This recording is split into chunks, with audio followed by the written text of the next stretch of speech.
Pesa katika maisha zinaongozwa na kanuni, na kanuni maana yake ni kwamba ukishindwa kuzifuata unapata madhara. Kanuni kama vile kanuni ya nguvu ya uvutano, haijalishi unaijua au hujui, umesoma hujasoma, ni profesa au ni mzee kule kijijini, wewe ni mcha Mungu au sio mcha Mungu, kanuni ya uvutano inatenda kazi kwa kila mmoja kwa namna inayofanana. Ukipanda juu ya mti ukajiachia, haitasema kwamba wewe hujasoma, itakuvuta na utavunjika mguu, pengine unaweza ukafa. Maana yake nini? Unaposhindwa kutii kanuni unapata madhara.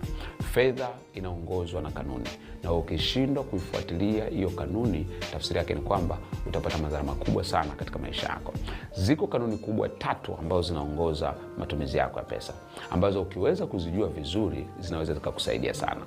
Kanuni ya kwanza kabisa imefanywa na mtu anaitwa George Clason. George Clason ameandika kitabu kizuri sana kinaitwa The Richest Man in Babylon, au tajiri mkubwa wa Babeli.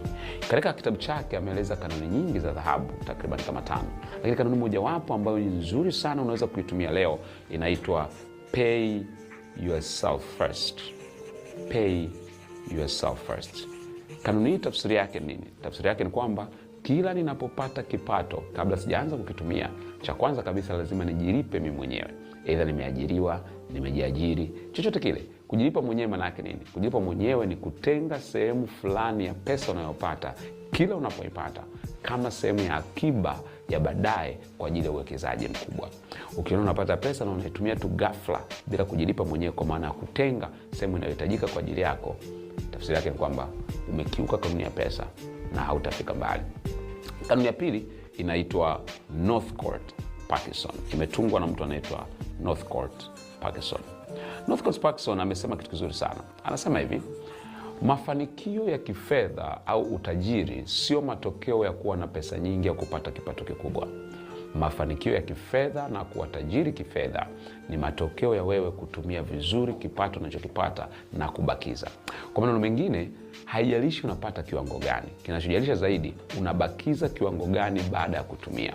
Kwa mfano, kama unapata milioni 5 kwa mwezi, lakini matumizi yako ni milioni 5 kwa mwezi huo, maana yake ni kwamba unabakia na 0. Lakini mtu mwingine akawa anapata milioni 1 kwa mwezi, lakini matumizi yake yote akimaliza kutumia anabakiza 400,000 kila mwezi. Tafsiri yake nini? Mwenye kipato cha milioni 1 atafikia uhuru wa kifedha kwa haraka kuliko mwenye kipato cha milioni 5. Watu wengi wanaamini wakipata kazi nzuri, biashara zikikua, wakilipwa pesa nyingi na mshahara mkubwa, watakuwa na maisha mazuri. Lakini si kweli, kwa sababu wanakiuka kanuni ya Parkinson. Kwa hiyo umaskini hautokani na kipato kidogo.